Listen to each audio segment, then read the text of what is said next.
Hi, I'm Larry and welcome to my studio. Today our tips and techniques is going to be an acrylic on how to paint old wood, or how I paint old wood. Now, I want to remind you that I can only teach what I know. So if you find something that you like better from another teacher, that's fine. There's nothing set in stone when it comes to art. So I like old things because they're more interesting to paint. And what I find is if I get my students to work on something like a little study of something that's new to them, then they have better success when they apply it to a real painting. So today I'm just going to do a little sketch up here with this is a charcoal pencil. And I'm just going to do a couple of different things. One will be like an old painted wood, and the other maybe like up here I have some fencing.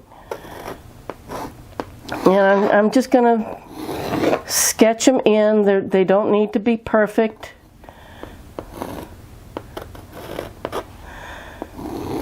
But I'll show you how to do that in a minute.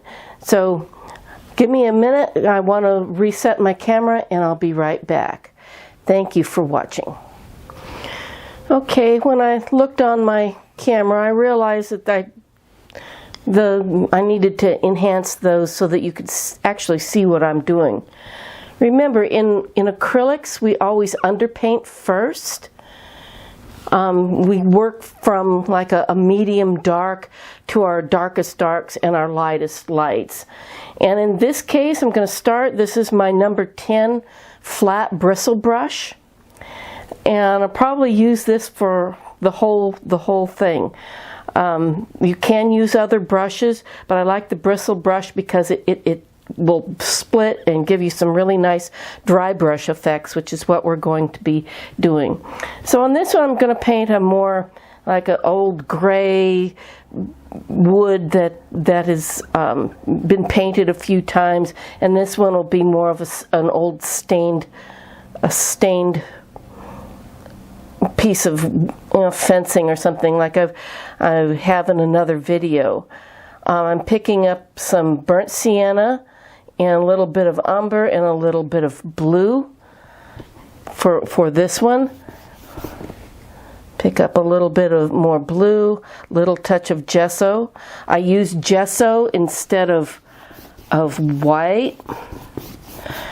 One, unless you tell somebody, they will never know.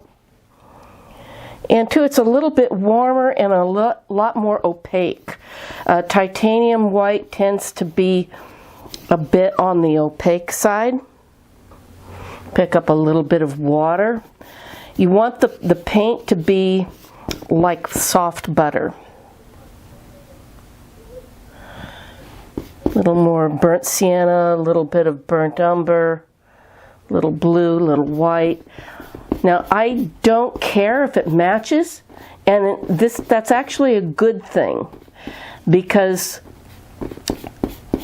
it'll give it a more varied look. I mean, already you can start to see some of the texture coming through. This canvas that I'm working on is a canvas I've used many times before. I just painted it out with some gesso and a little bit of blue and sienna. Pick up a little more blue, a little more brown. Don't want to get this too light yet.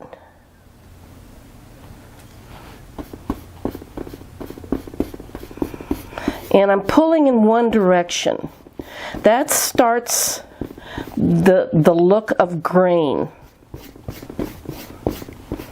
and the grain of the wood. A lot of times I tell you you're not painting a wall. Well, this time I'm kind of painting a wall, one board at a time. But the direction of your strokes is very important. I'm going to pick up a little orange and sienna and white. This will be the sunny, like the sun's coming and hitting the edge there.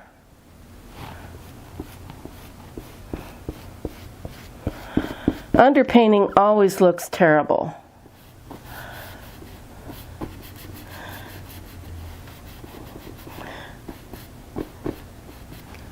But it's where we start.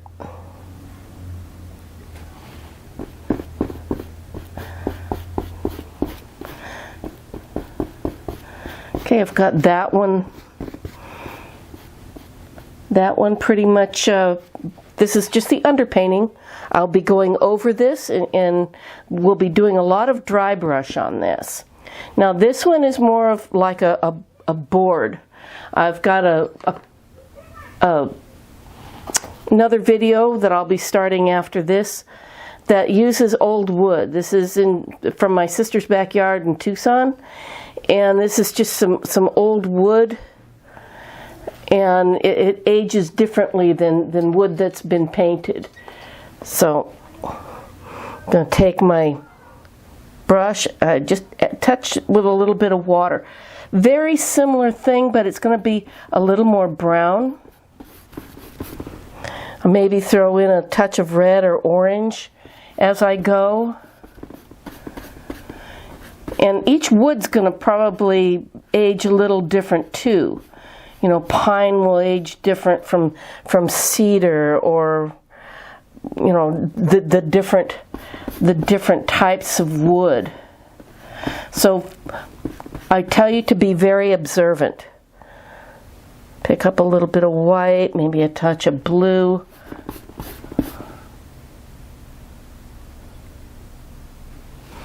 I'm picking up everything that's kind of on my palette right now.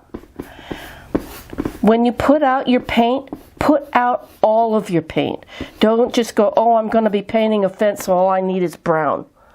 No, the fence, a house, anything that you're painting has got multiple colors. It goes from light to dark.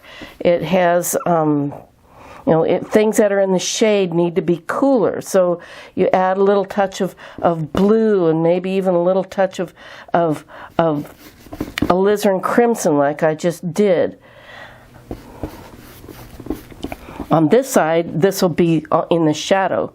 Sun's coming from the right hand side. So pick up a little bit of that, maybe a little bit of yellow on my brush.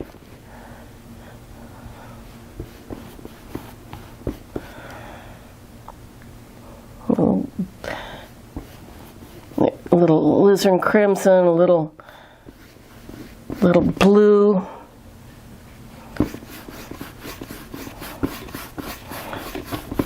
I'm not being real neat, as you can probably see, and that's okay. I want texture. I want that look that looks like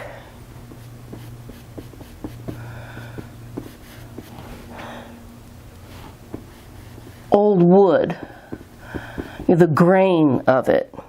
That's up in the sunlight, so it's liable to have a little bit of sunlight. I'm going to take some just burnt sienna and some blue while this is still wet, and just kind of put in some dark.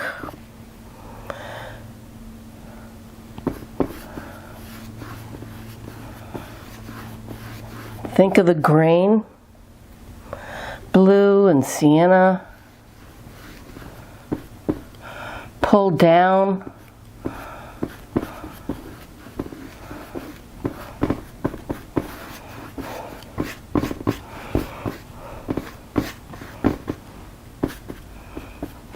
Okay, so this is my underpainting.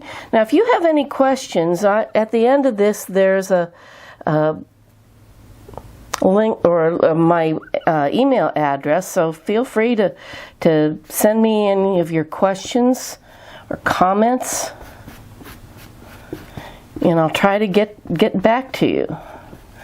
I don't have people asking me questions in class, so you know, having questions is part of my job. There's also a link to my blog space that has more information and a link to some of the videos that I've posted already and what I will post in the future. Give me chance. I've just started doing this, and I hope to continue doing this for a long time. This is kind of fun. I hadn't done videos before, but I'm liking it. So I'll be right back. I need to let this dry, and we'll continue on painting old wood in acrylic. Be right back. Okay, I'm back, and this is dry. I've let it dry.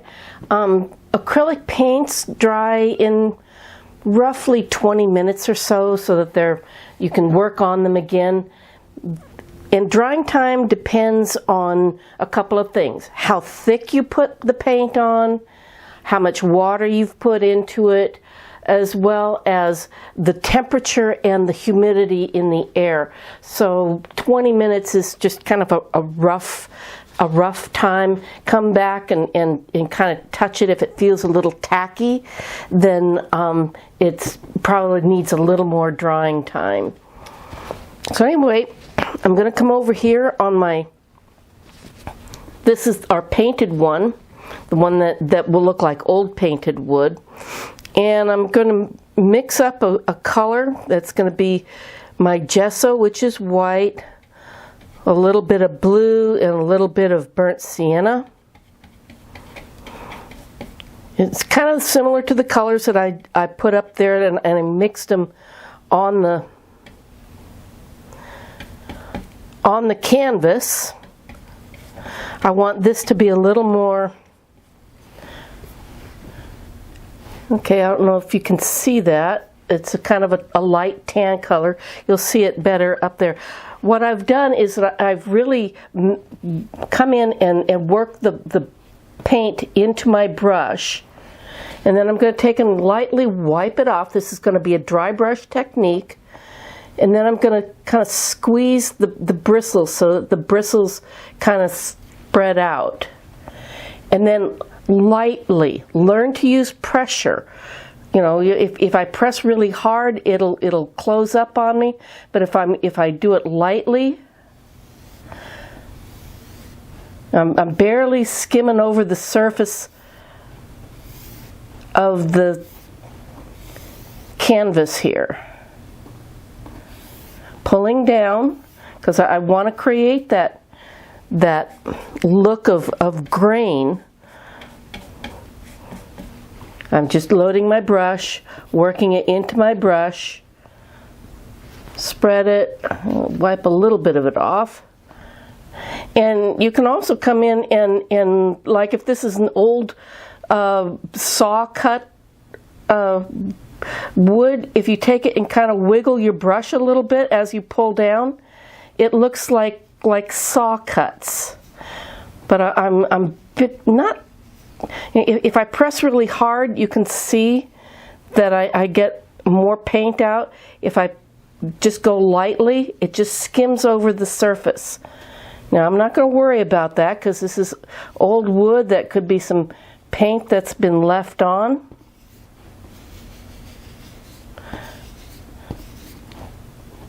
And I'm just going to work that in. Now the top is in the sunlight, so I'm going to that same color, I'm just adding some more white and a little touch of yellow. That'll just kind of warm it up, or even a little touch of orange. And I'm just going to kind of dab it across the top here. I'm not going to paint it solid, but I'm just going to kind of dab it. Create that idea of some sunshine. A little more orange and yellow and white all by itself, without the gray, other than what's in my brush, and just tap that in there. Come here with the same color and lightly skim. See there, I hit it a little bit too hard and it got a little bit more paint on. This is just a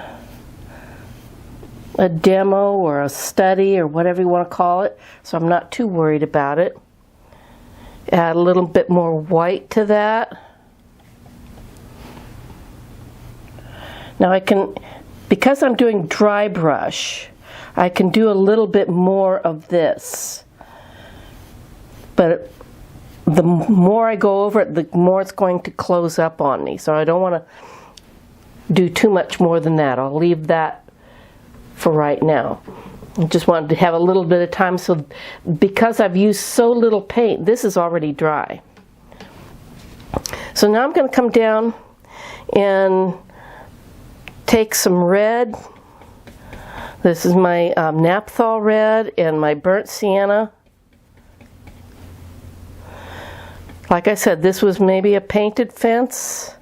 Add a little touch of white, maybe a little touch of blue.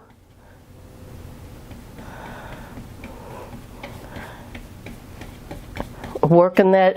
Okay, so now I've got this color. Work it into my brush. Kind of wipe out the color. And just skim that color on. Wiggle it if you want to give it a little more texture.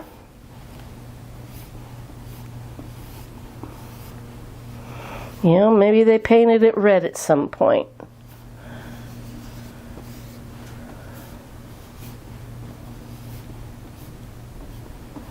Can take and use the end of the brush there and kind of do the top edge, make it a little rougher, a little. This is the one good thing about doing old wood, is that it can be all rough and gnarly, and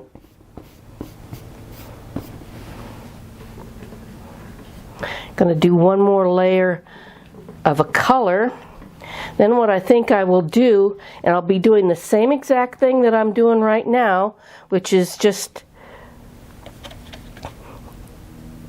adding different colors, and it doesn't matter. You can put whatever colors you want on there. So I'm mixing up just kind of a lavender color. Maybe at some point they had painted this white and it's kind of faded to a dirty lavender color. A little more blue. Wipe it out, spread it out, and come up here and just skim that on, wiggle it a little bit.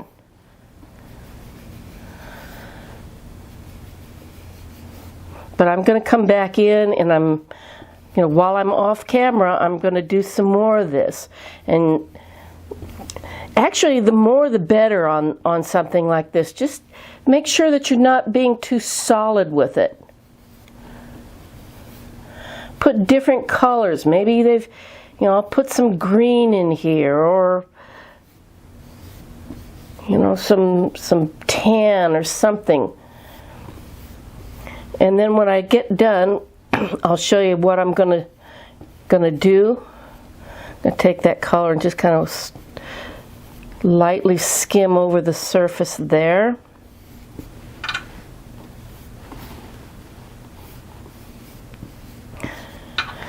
But just this isn't going to hurt anything. Nobody dies. So I tell my students in class, nobody's going to die. I can paint this out, and I will, and use it again. So, these things are how you learn, and then you don't have to worry about them when you're working on your masterpiece.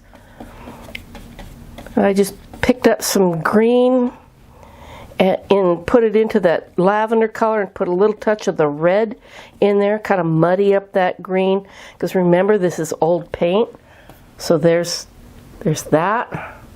Spread that out and just kind of wiggle it down. Now this is, I see that I've got a little bit more water in this than I had in some of the others. But that's okay. It'll just dry a little bit more transparent.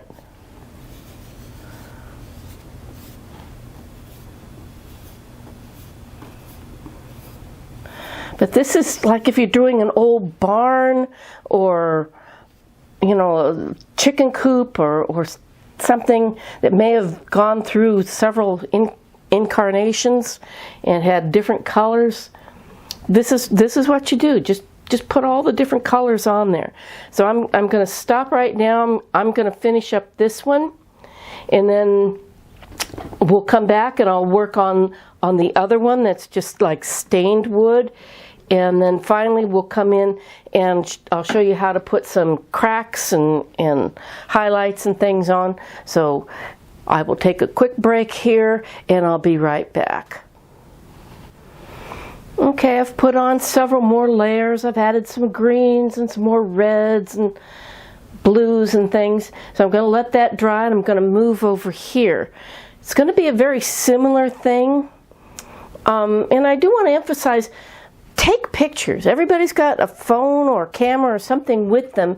If you see an interesting old fence, take a picture of it. You know, use it as reference. Look at it. See what colors you see in it while you're there. Also what colors you see when you look at the photograph when you get it home. And then try to recreate it if that's what you want to do.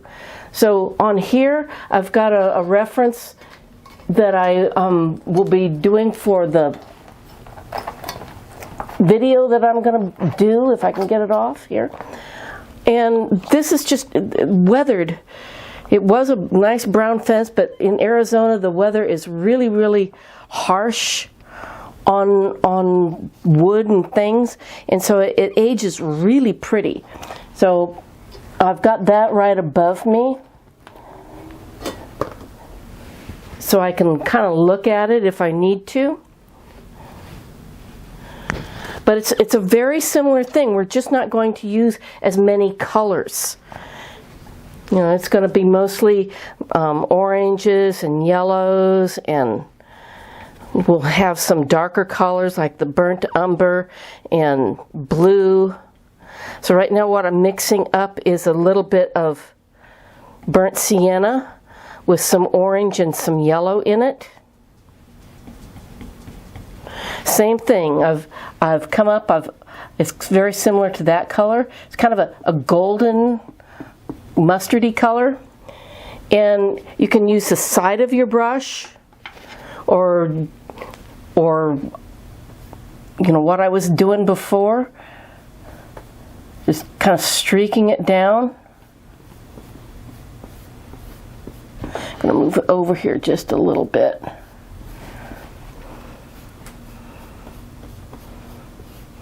Now this board that I have over here is kind of my own little value board, so that I can kind of look at values. I'm using just the end of this, kind of streaking some of that color in.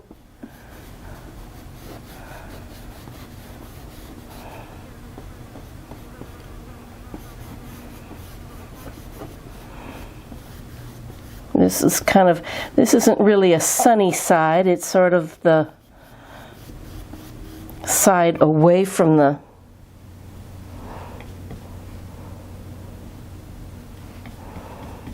sun, but it's got some like brighter light on it, not direct light, just remixed. I think I need a little more orange in that, maybe a touch of yellow. But this time I roll the brush in my hand depending on what I'm doing. So here I kind of want to keep that dark, so I'm rolling it up on the edge, and then I can come back in and kind of streak it. I can do that wavy part again too, to create some cut marks. A lot of this wood that is used for fences is just kind of rough cut. It isn't really finished.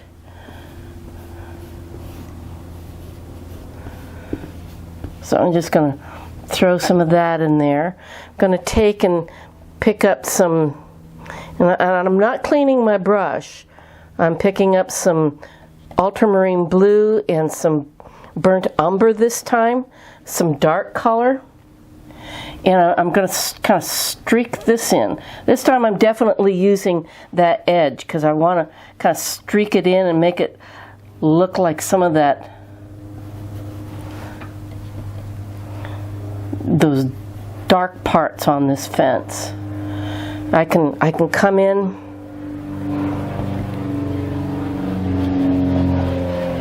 and say I want a knot right there, so I can kind of make a little knot looking thing and then come around and just kind of wiggle my brush back and forth on the edge and create some of those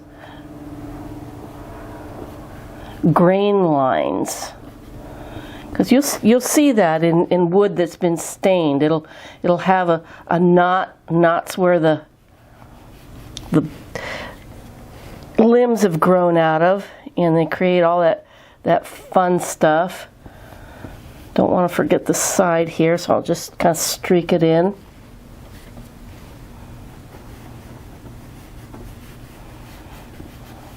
Now you can modify this technique and create some realistic looking wood.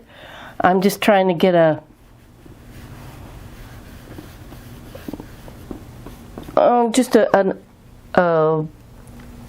semblance of wood, because most of the time when you're painting it's just going to be something small or insignificant. Again, I can come up here and put some edges on there, rough up the edges, streak it in.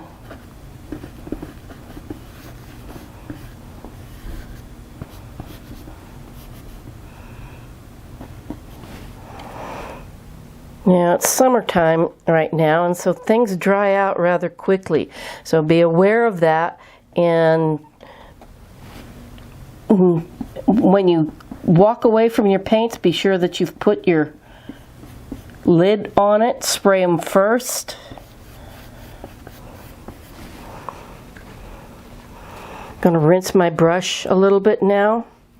Come back, pick up some orange again. Orange, a little yellow, and there's a little bit of mud left on my brush.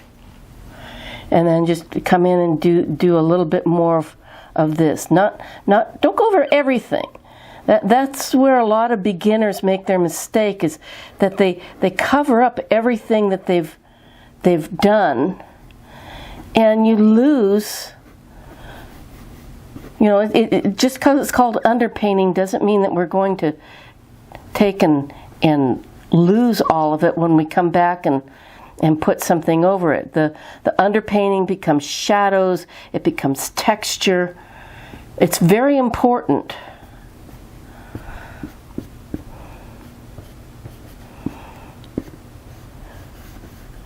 Okay, that's about all I'm going to do for this one. But I have seen artists do some very realistic wood with very similar techniques to what I'm showing you right now. So I'm going to take a little break, let this dry, and I will be right back with you, and we will finish these two up. I hope you're enjoying learning how to make old wood. Be right back. Okay, I'm back. These are both now very dry. One of the things I forgot to do is put a little bit of shadow on this one, and that I just used a little bit of ultramarine blue, a little touch of alizarin crimson, and some of that burnt sienna in there, and I think there's a little bit of gesso in there too, make it just a little bit lighter, so it looks like there's a little bit of shadow in there. Now what I'm going to do next is just add some details to this. This is always the fun part for me. I'm going to use a couple different brushes. This is a flat sable brush. It comes to a very fine edge here, and I can do some things with that. I've also got my liner brush here. you can see it better there. Liner brush has a real long bristles to it, and it's also a watercolor brush. Difference between a watercolor brush and an acrylic or oil brush is the length of the handles. You can see here just how much longer. This is what would be considered an acrylic or an oil brush versus this little liner brush. But these little liner brushes are very, very useful. I do have a techniques and tips video on how to use this, so you might want to go and check that if you are unfamiliar with it. So what I want to do now is add some cracks. This is old beat up wood, and it's more than likely going to have cracks. I'm going to start with my flat sable brush here. I'm just mixing a dark color, which is my ultramarine blue, and some burnt umber, maybe a touch of alizarin crimson, just a little bit. And when I'm loading this brush, I'm going down both sides to flatten it out and get a real nice sharp edge on there. And then I can come up, look at your painting, look at the way the paint is, and see if you can see some cracks already starting in there. And then just come down and just put the edge right down. If you flatten it out a little bit, it makes a little bit bigger hole. And then just drop it off like that. One of the things you need to be aware of is that you will line things up like that. I can't tell you how many times I've seen that in class. This is a very human thing to do, and you need to be aware of it, because it will make your painting look very unnatural. Spread things out, put more in, small ones, big ones, thick ones. Remember, this is old wood.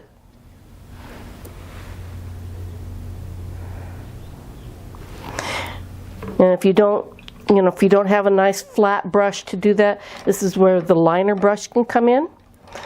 I can do a similar thing with the liner brush. And remember, you don't have to do things as fast as I'm doing. I'm trying to get this so I've only got one video rather than a whole series of videos. This will be a little longer than what I would normally like to break it at, but I want to make sure you get everything. But this is my liner brush.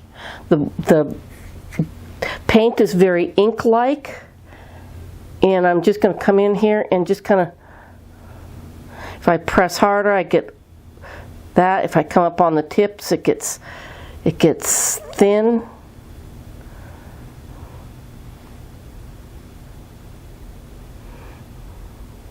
Just come in and just paint little things. Come in the back here and put little edges on the back side of this.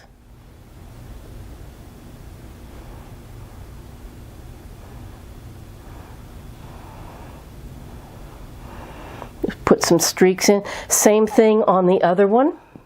If I go over here, I can come in and I can follow some of these cracks down. Maybe start them in the middle someplace. They may jump around following the grain.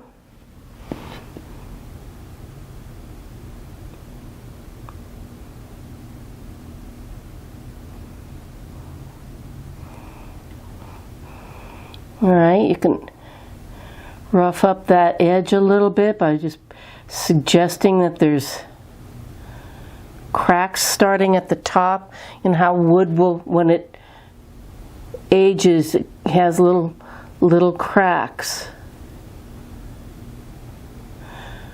Like I said, be very aware of the fact that you will do things that look mechanical.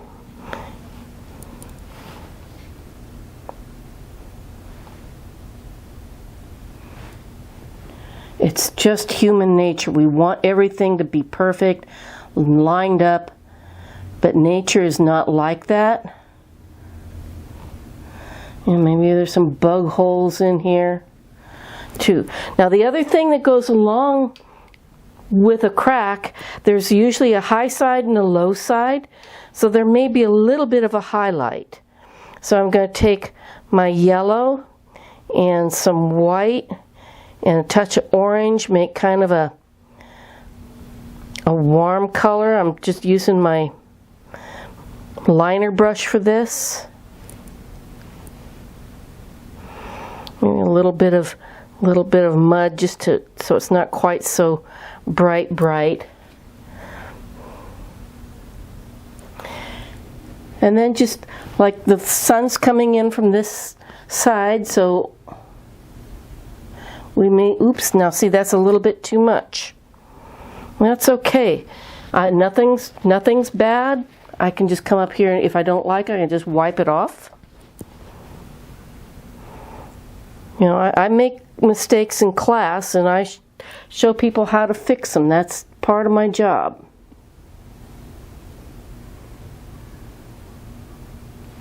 But I'm kind of hitting and missing, like there might be high points.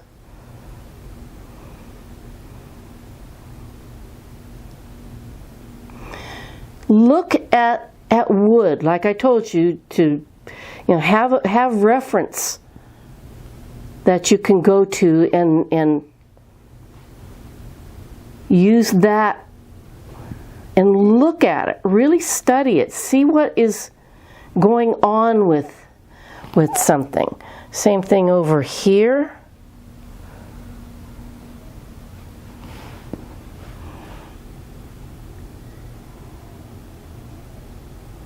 Now this is going to dry darker. This is acrylic, so it will dry a little bit darker.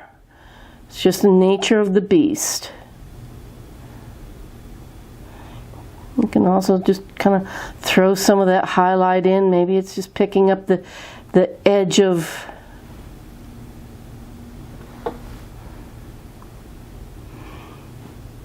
a little ridge there.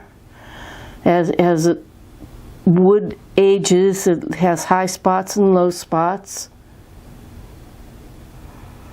Doesn't matter if I'm using the same color. Spread it around. You can come in and use that to create high spots on your top of your wood, like splinters. The very end, just adding some more white to that, little touch of water so it comes off my brush. But like I said, take your time. Everything that I've shown you is how I do this. I wish I had more time and had you guys in class so I could go over. But this is the way life is right now. And like I said, you got to make some lemonade out of the lemons we've been given. So I hope that this has been informational and it gives you something to try. Go out and check out other things. Check out the video that I'm going to be doing and practice doing some old wood. So until next time, stay safe, call your neighbors, call your friends and family, and most of all, keep painting, and I hope to see you in class again real soon. Thank you for watching.